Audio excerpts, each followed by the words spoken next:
একদিন হযরত মুসা আলাইহিস সালাম আল্লাহর কাছে দোয়া করলেন, আমার জাতির সবচেয়ে পাপী বান্দাকে তা আমি জানতে চাই। পরের দিন মুসা আলাইহিস সালাম এক ব্যক্তিকে দেখতে পেলেন যে তার ছেলের সঙ্গে এক জঙ্গলের দিকে যাচ্ছিল।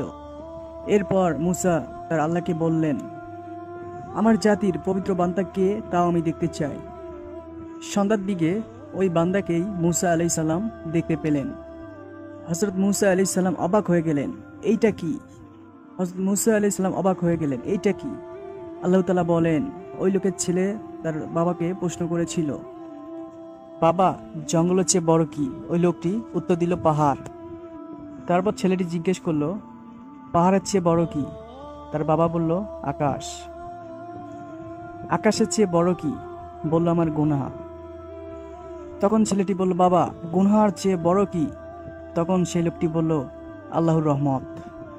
হে মুসা, এই পাপী বান্দা যেভাবে আমার কাছে ফরিয়াদ করিয়েছে, তাতে সেই লোকটির সমস্ত গুনাহ আমি মাফ করে দিয়েছি এবং তোমাদের জাতির মধ্যে সবচেয়ে পবিত্র লোক হিসেবে ঘোষণা করলাম। সুবহানাল্লাহ। আমাদের আলোর পথ ইসলামিক চ্যানেলটি সাবস্ক্রাইব করে পাশেই থাকবেন। ভিডিওটি কেমন লাগে তা কমেন্টে জানাবেন এবং ভিডিওটি একটি শেয়ার করবেন, লাইক করবেন। আল্লাহ হাফেজ।